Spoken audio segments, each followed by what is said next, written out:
mahasiswa PPG kategori 1 dalam jabatan tahun 2022. Nama saya adalah Yuspin Parenta dengan nomor UKG 2015015888270. Saya mengajar kimia di SMA Negeri 2 Biak. Dan saat ini saya akan mengambil video UKIN. Selamat menyaksikan.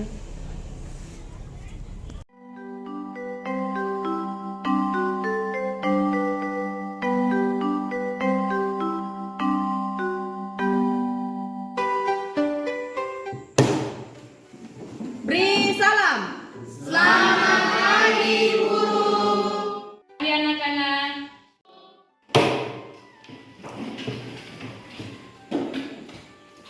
Mana kabarnya hari ini? Baik, guru. Puji Tuhan kalau kabarnya kalian semua baik. Sebelum kita memulai pembelajaran kita, Ibu tanya dulu ketua kelas, ada temannya yang tidak hadir? Siap, ada Bu. Namanya Rivaldi. Keterangannya sakit. Baik, terima kasih untuk ketua kelasnya. Jadi temannya kita yang tidak hadir saat ini yaitu Rivaldi. Kemudian keadaannya ada sakit. Nah, sebelum kita melanjutkan kegiatan kita, Ibu minta satu orang untuk pimpin kita dalam doa. Baik. Teman-teman, sebelum kita mulai dengan pembelajaran kita, saya mengajak kita bersatu dalam doa. Berdoa mulai. Selamat pagi Tuhan. Tuhan, kembali lagi kami memanggil nama-Mu yang suci dan kudus. Tuhan, di pagi hari ini kami akan mulai dengan pembelajaran kami. Kiranya Engkau datang membimbing kami sampai selesai. Tuhan, inilah doa kami. Haleluya. Amin. Terima kasih Simpson sudah pimpin kita dalam doa. Silakan duduk kembali. Semuanya berdiri, kemudian kita menyanyikan satu lagu nasional yaitu Garuda Pancasila.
Materi sebelumnya kita sudah membahas mengenai apa?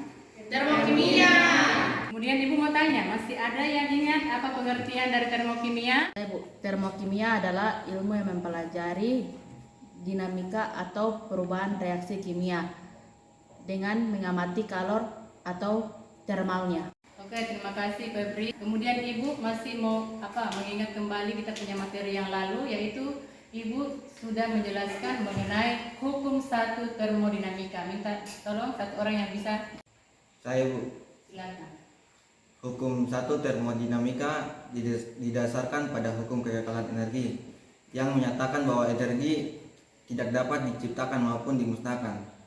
Tetapi energi dapat diubah dari satu bentuk ke bentuk yang lain. Oke, baik, terima kasih Yonas buat pengertiannya atau penjelasannya mengenai hukum satu termodinamika.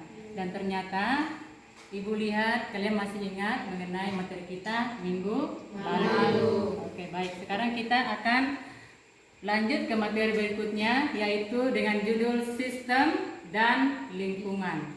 Baik, adapun tujuan dari pembelajaran kita saat ini yaitu ada 3, yaitu 1, dengan melakukan pengamatan gambar, peserta didik diharapkan menjelaskan penjelasan pengertian energi, kalor, sistem, dan lingkungan dengan baik. Kemudian tujuan yang kedua yaitu dengan melakukan pengamatan gambar, peserta didik diharapkan mampu menganalisis reaksi yang membutuhkan kalor, reaksi yang melepaskan kalor dengan baik. Kemudian yang ketiga, dengan melakukan pengamatan gambar, peserta didik diharapkan mampu merinci penjelasan tentang perubahan entalpi. Sebelumnya kita harus mengetahui apa itu sistem dan lingkungan. Nah, coba perhatikan ke slide yang ada di depan. Di situ ada penjelasannya bahwa pada saat mempelajari termokimia, kita harus paham mana yang menjadi pusat pengamatan dan mana yang bukan. Nah, segala sesuatu yang menjadi pusat pengamatan itu disebut sebagai sistem. Sedangkan segala sesuatu di luar sistem dan dapat mempengaruhi sistem disebut sebagai lingkungan. Nah, berikut ini beberapa contoh mengenai sistem dan lingkungan. Nah, kalau kalian perhatikan ini, ada seorang ibu, yaitu apa? Dia memasak air. Memasak air. Kemudian apa? Membuat apa? Kopi. Kemudian di sebelahnya ada gelas yang berisi air putih, kemudian ditutup ya. Kemudian ada sebelahnya lagi ada kopi dengan ada penutup. Kemudian ada termos yang sudah berisi dengan air panas. Yang perlu kalian perhatikan di sini yaitu dengan suhu dan volumenya. Kalau kalian perhatikan ini, gambar satu yaitu cangkir yang berisi dengan kopi, yaitu suhunya 100 derajat. Kemudian volumenya 150. Sama dengan gambar yang kedua, yaitu suhunya 100 derajat Celcius, kemudian volumenya 150 ml. Kemudian gambar yang ketiga, suhunya juga masih tetap sama dengan volumenya. Coba kalian perhatikan di gambar kedua ini. Nah, gambar ini masih tetap sama dengan gambar yang pertama tadi ya. Kalau kalian amati perbedaannya di sini apa dengan gambar yang pertama tadi? Suhu dan volumenya yang berbeda ini. Oke, baik. Jadi dari gambar ini kita bisa lihat yaitu yang berbeda adalah suhunya. Yang awalnya tadi suhu untuk gambar yang pertama yaitu semuanya 100 derajat Celcius. Setelah beberapa saat dibiarkan, ternyata volume atau suhunya ada yang berkurang. Lihat gambar yang pertama suhunya berkurang ke 50 derajat Celcius. Sama juga gambar yang kedua berkurang ke 50 derajat Celcius. Kemudian gambar yang ketiga beda kan tidak? Tidak, yaitu tetap suhunya sama yaitu 100 derajat Celcius. Kemudian volume pada gambar pertama berkurang ya? Kurangnya berapa? 10. Ya, jadi sisa 140 ml. Kemudian untuk gambar yang kedua, volumenya tetap sama. Kemudian untuk gambar yang ketiga, volumenya juga sama. Nah, ini yang akan kita selesaikan di kita punya LKPD. Kenapa bisa terjadi perubahan suhu, apa yang menyebabkan? Ya? Oke, baik. Ini adalah gambar yang ketiga, yaitu gambar mengenai apa? Yaitu gambar mengenai fotosintesis. Nah, kalau kalian lihat ini, apa-apa yang ada di sini? Cahaya, oksigen, karbon dioksida, kemudian ada air. Oke, baik. Nah, mungkin dalam kalian punya otak apa ya mestinya pelajaran apa kimia di sini, ya? Sudah ada yang bertanya kenapa kita pelajari? Padahal ini biasanya terdapat di pelajaran apa? Biologi. Oke, baik, nanti semuanya akan terjawab setelah kita menyelesaikan LKPD. Kalian nanti akan selidiki kenapa bisa ada fotosintesis melibatkan reaksi kimia, ya? Oke, baik. Ini adalah contoh dari termokimia dalam kehidupan sehari-hari. Perkenalkan, nama saya Julitalia Liranisa Fitri dari kelas 11 MIPA 1. Di sini saya akan membuat video berupa pengamatan reaksi-reaksi endoterm dan eksoterm yang terjadi dalam kehidupan kita sehari-hari. Langsung saja, ini videonya. Pertama, yang perlu kita ketahui tentang reaksi endoterm dan eksoterm adalah reaksi endoterm merupakan reaksi yang menyerap kalor atau energi panas dari lingkungannya menuju ke sistemnya sehingga mengalami perubahan suhu pada lingkungannya.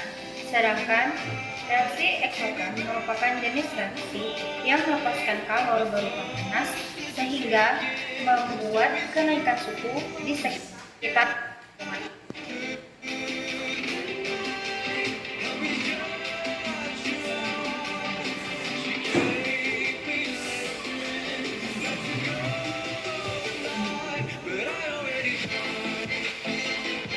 Jadi di sini saya memiliki dua jenis roti, yaitu roti yang sudah dipanggang maupun roti yang belum dipanggang. Di sini saya melakukan pengamatan bahwa roti yang belum dipanggang terasa suhunya biasa saja, namun roti yang telah dipanggang terasa panas.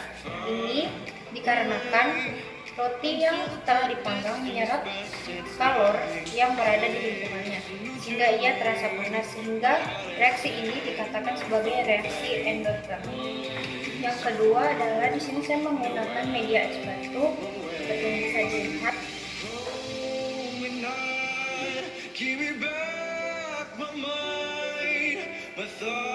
Jadi ini es batu yang sudah jadi setelah dibuat dan ditunggu beberapa jam tadi.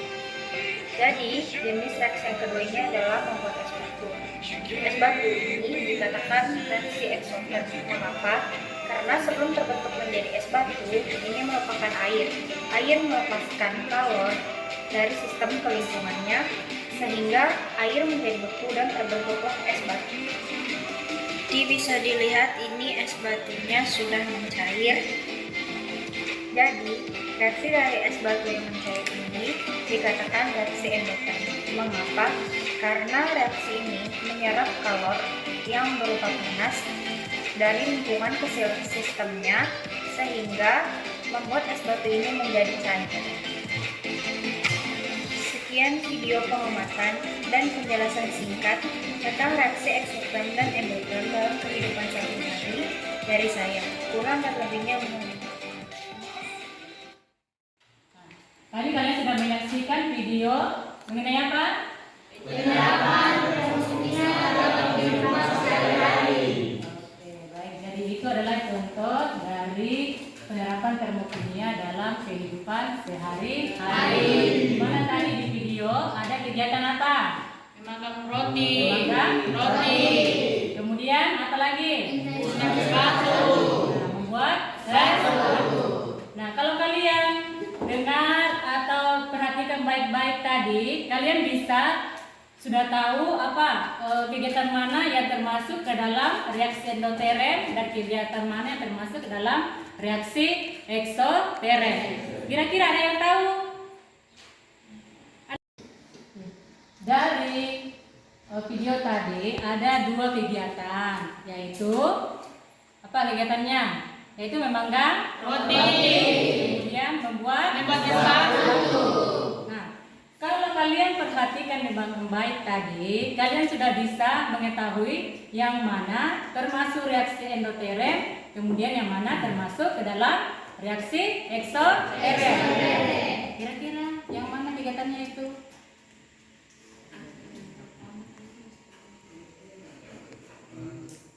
Kalau apa memanggang roti termasuk kegiatan apa itu? Endoterm.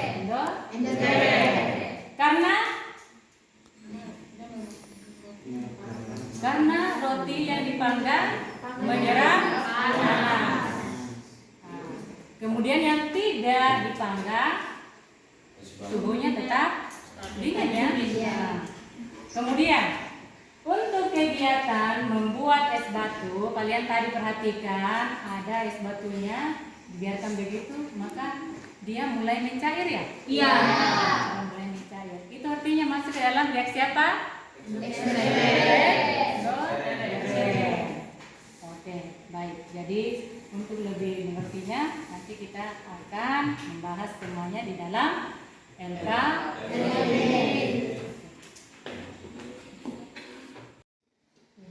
Dari video tadi ada 2 kegiatan, yaitu apa kegiatannya?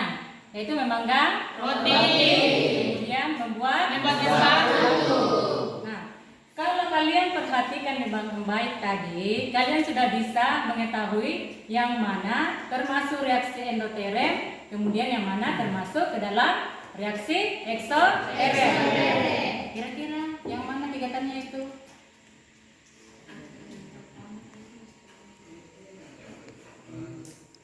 Kalau apa memanggang roti termasuk kegiatan apa itu? Endoterem.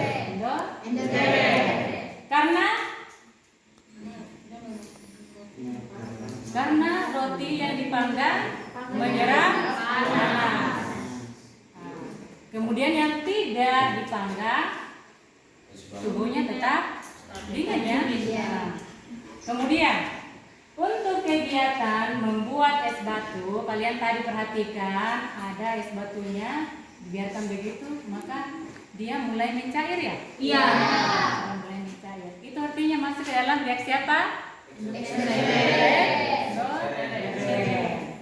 Oke, baik. Jadi untuk lebih mengertinya nanti kita akan membahas semuanya di dalam LKPD. Setelah kalian belajar, setelah belajar nanti kalian akan mendapatkan manfaat belajar dari termokimia kehidupan sehari-hari. Ada 3 manfaat yang bisa kita dapatkan, yaitu 1, mempelajari bentuk energi yang dibutuhkan manusia untuk bergerak dengan membutuhkan energi apa?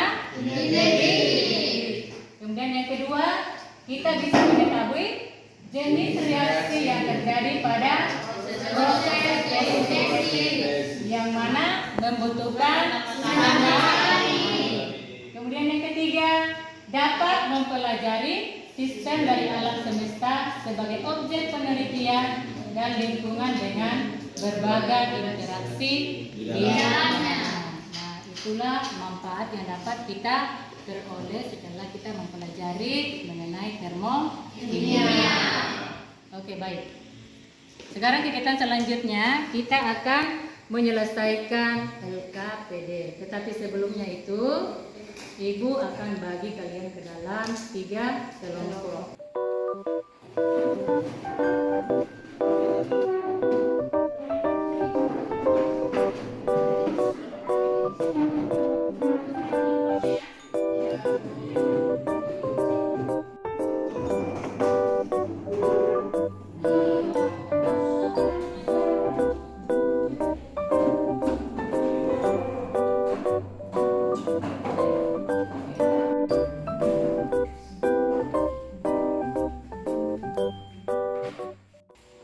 Oke, semuanya sudah selesai duduk dengan kelompoknya masing-masing?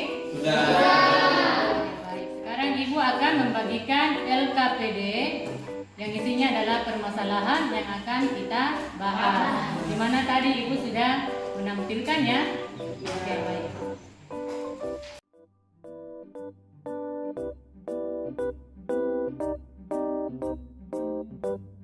Silakan diperiksa dulu. Siapa tahu ada yang kalian tidak jelas tulisannya, silakan periksa kemudian boleh tanyakan ke Ibu. Untuk menyelesaikan LKPD itu, ini Ibu ada bawakan buku cetak, kemudian kalian bisa mencari masalah yang sesuai dengan permasalahan yang ada di kalian punya LKPD. Kemudian Ibu perbolehkan juga menggunakan internet, ya Ibu. Baik, Ibu bagikan.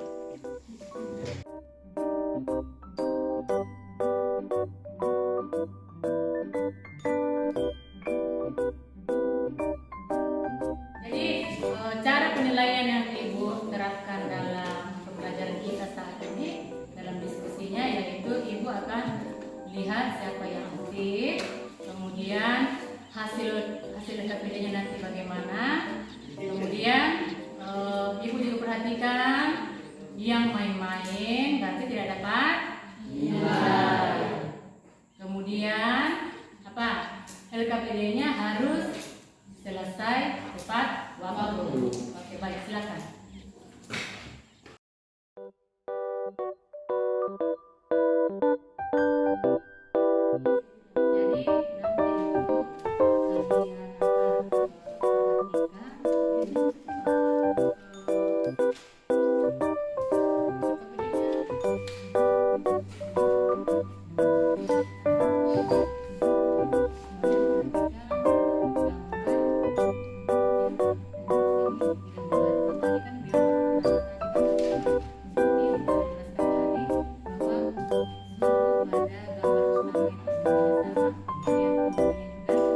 Kemudian pada gambar yang kedua sudah terjadi perbedaan suhu. Kita lihat sudah ada yang dituliskan di atas. Oke, mulainya adalah yang tulis air. Kemudian yang termol mengalami perubahan. Nah, itulah yang namanya selesai gas. Kenapa? Pada gambar pertama ini suhunya berkurang, kemudian dapat volume air di dalam gambar pertama ini berkurang juga. Sedangkan pada gambar kedua tiba-tiba volumenya tetap. Kenapa? Apa alasannya? Nah, tadi kan kalau perhatikan agak menutup ya, dia bukan karena ada ya.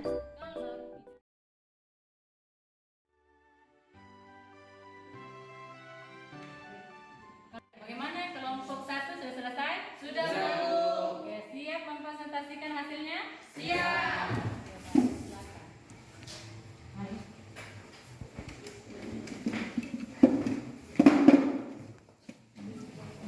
Terima kasih atas waktu yang telah diberikan Bu Guru. Perkenalkan, kami dari kelompok 1, nama saya Febriana. Perkenalkan, nama saya Lydia Rupaidus. Perkenalkan, nama saya Yusuda Rupaidus. Perkenalkan, nama saya Yermin Mara. Perkenalkan, nama saya Ayu Goresi. Di sini kami akan menyampaikan hasil diskusi kami.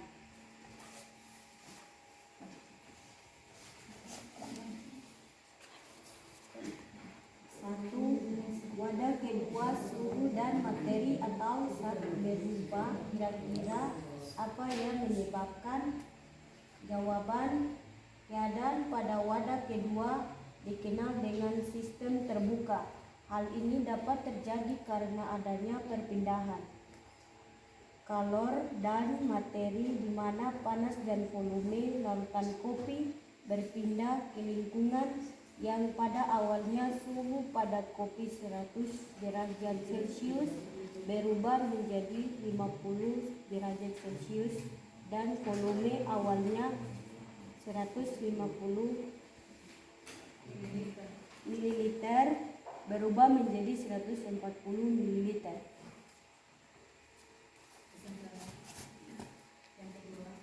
Yang kedua, wadah ketiga suhunya berubah tetapi zat materi tidak berubah. Mengapa demikian? Keadaan pada wadah ketiga di mana suhu awal air yang berada pada gelas tertutup 100 derajat Celcius berubah menjadi 60 derajat Celcius dan volumenya tidak mengalami perubahan. Keadaan ini dikenal dengan sistem tertutup. Hal ini terdapat terjadi karena adanya perpindahan kalor tetapi tidak terjadi perubahan volume. Baik, yang ketiga, wadah keempat, termos ideal, suhu dan materinya tidak berubah. Mengapa? Karena keadaan pada wadah ketiga di mana suhu dan volume air yang berada di dalam termos tidak mengalami perubahan. Keadaan ini dapat dikenal terisolasi di dalam tidak terjadi perpindahan kalor dan materi. Baik, itu saja menurut saya hasil diskusi kami. Kami dari kelompok 1 mengucapkan terima kasih.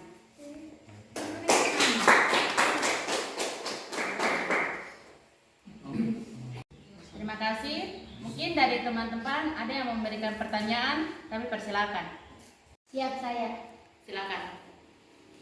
Apa yang menyebabkan terjadinya perubahan suhu dan volume pada gelas yang berisi kopi?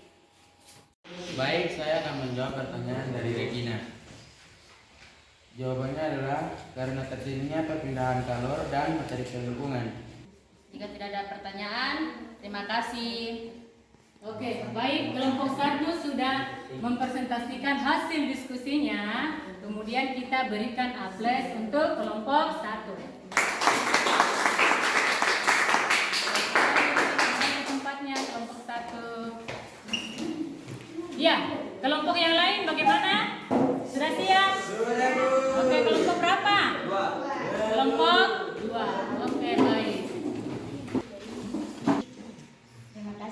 kami dari kelompok 2 akan membacakan hasil diskusi kami. Nomor 1, wadah kedua suhu dan materi saat berubah. Kira-kira apa yang menyebabkan? Jawaban, keadaan pada wadah kedua dikenal dengan sistem terbuka. Hal ini dapat terjadi karena adanya perpindahan kalor dan materi, di mana panas dan volume larutan kopi berpindah ke lingkungan, yang pada awalnya suhu kopi 100 derajat Celcius berubah menjadi 50 derajat Celcius, dan pada volume awalnya 150 ml berubah menjadi 140 ml.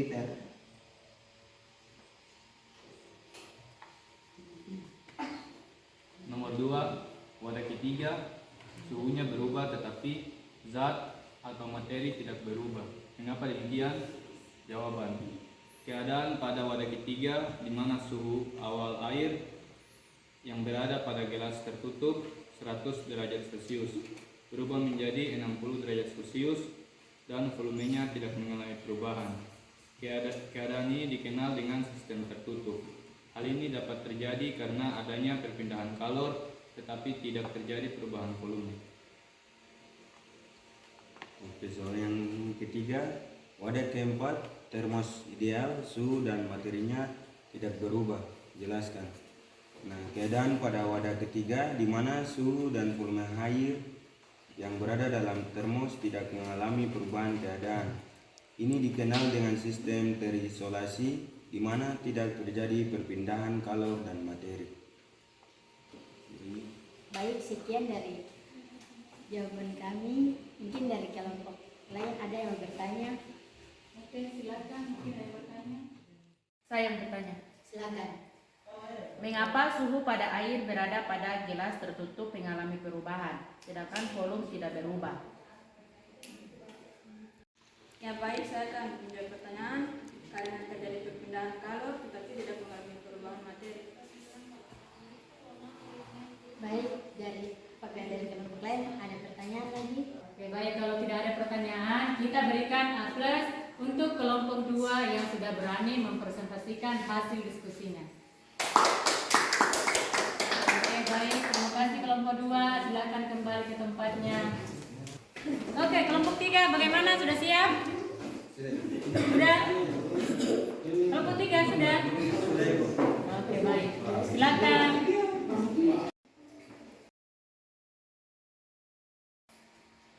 Terima kasih atas waktu yang diberikan untuk kami kelompok 3. Perkenalkan, nama saya Melani Mara.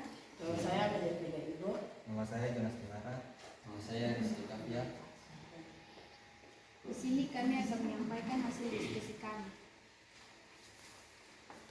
Jawaban pada gambar kedua. Wadah kedua, suhu dan materi atau zat berubah. Kira-kira apa yang menyebabkan? Nah, sini jawabannya. Keadaan pada wadah kedua dikenal dengan sistem terbuka. Hal ini dapat terjadi karena adanya perpindahan kalor materi di mana panas dan volume larutan kopi berpindah ke lingkungan, yang pada awalnya suhu pada kopi 100 derajat Celcius berubah menjadi 50 derajat Celcius, dan volume awalnya 50 ml berubah menjadi 140 ml. Nomor 2, wadah ketiga, suhunya berubah tetapi zat atau materi tidak berubah. Mengapa demikian? Nah, karena keadaan pada wadah ketiga di mana suhu awal air yang berada pada gelas tertutup 100 derajat Celcius berubah menjadi 60 Celcius, dan volumenya tidak mengalami perubahan. Keadaan ini dikenal dengan sistem tertutup. Hal ini dapat terjadi karena adanya perpindahan kalor tetapi tidak menjadi perubahan volume. Nomor 3, wadah keempat atau termos ideal, suhu dan materinya tidak berubah. Jelaskan. Jawabannya, keadaan pada wadah ketiga di mana suhu dan volume air berada dalam termos tidak mengalami perubahan. Keadaan perpindahan kalor dan materi. Baik, terima kasih. Itu saja jawaban dari kami kelompok 3. Mungkin dari teman-teman ada pertanyaan. Oke, saya dari kelompok 2 ingin bertanya. Reaksi apa yang berlangsung pada proses fotosintesis? Terima kasih, saya akan menjawab pertanyaan. Jawabannya reaksi endoterem dan reaksi eksoterem. Baik, masih ada pertanyaan? Oke, baik. Jadi kalau tidak ada pertanyaan, kita berikan A+ untuk kelompok 3 yang sudah bersedia mempresentasikan hasil diskusinya. Berikan A+. Semuanya sudah mempresentasikan hasil diskusinya dan semuanya mendapatkan nilai A+. Tepuk tangan.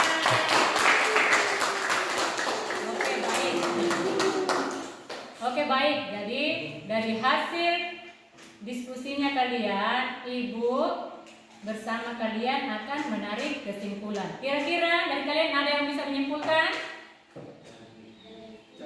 Ya, Simpson. Saya akan memberikan kesimpulan dari kelompok kami. Kesimpulannya dari nomor 1 dan 2 dapat disimpulkan bahwa air kopi yang berada dalam gelas terbuka mengalami perubahan suhu dan volume. Hal ini disebabkan karena terjadi perpindahan kalor dan materi ke lingkungan. Baik, terima kasih kesimpulan dari Simpson. Kemudian masih ada yang bisa menambahkan? Saya dari kelompok 1. Oke, silakan Febri. Silakan. Air yang berada pada gelas tertutup mengalami perubahan suhu tetapi tidak mengalami perubahan volume. Hal ini terjadi karena adanya perpindahan kalor tetapi tidak terjadi perubahan materi. Oke, baik. Terima kasih. Masih ada dari kelompok 3 yang menambahkan hasil kesimpulan? Oke, baik. Silakan Mena. Kesimpulannya, pada gambar proses fotosintesis berlangsung reaksi eksoterem dan reaksi endoterem. Baik, terima kasih Melan sudah menambahkan kesimpulan dari hasil diskusi kita siang hari ini. Karena semuanya sudah mempresentasikan hasil diskusinya, tentunya kalian sudah capek ya, kemudian sudah penat. Jadi kita adakan ice breaking dulu. Nah, untuk ice breakingnya, Ibu minta per siswa atau per orang menyebutkan satu kata dengan awalan sa. Contohnya saya. Ya, bisa? Bisa. Oke. Mulai dari Lydia. Saya. Andi. Sayang. Saya. Sama. Kalperia. Sama. Regina. Sampai. Satu. Melan. 1. Rizky. Suaranya. Oke, baik. Nah, sekarang tiba waktunya kita akan evaluasi. Baik, semuanya kembali ke posisinya.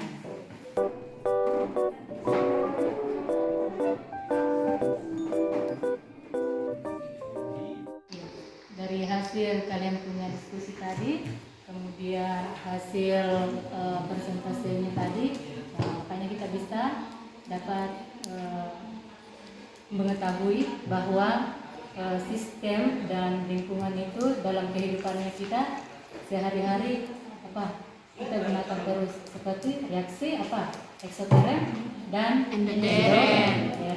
Di mana pengertian dari reaksi eksoterem Kalau eksoterem yaitu mengeluarkan panas. Sedangkan kalau eksoterem menyerap panas atau membutuhkan panas. Nah, kemudian sistem dan lingkungan tadi ada pengertiannya masing-masing. Sesuatu benda itu dikatakan sistem kalau contohnya tadi ada air ya. Contohnya tadi ada air kopi yang ada di dalam gelas. Yang merupakan sistem itu adalah air yang ada di dalam gelas itu. Sedangkan di luarnya itu adalah lingkungan. Ya? Oke, baik. Nah, setelah itu ada juga tadi kita mempelajari mengenai radiasi atau fotosintesis. Nah, di fotosintesis tadi Kalau kalian lihat itu terjadi reaksi apa? Eksoterem atau endoterem? Eksoterem. Dan reaksi endoterem. Jadi ada dua reaksi yang terjadi, yaitu reaksi eksoterem dan endoterem. Oke, baik. Nah, sekarang waktunya kita akan evaluasi. Apa yang sudah kita pelajari, sudah kalian analisis tadi, akan ada evaluasi. Apakah kalian mengerti dengan pembelajaran kita saat ini? Nanti Ibu akan lihat dari hasil evaluasinya kalian. Di sini Ibu akan memberikan soal 5 nomor, yaitu pilihan ganda. Mulai soalnya, yang istilahnya.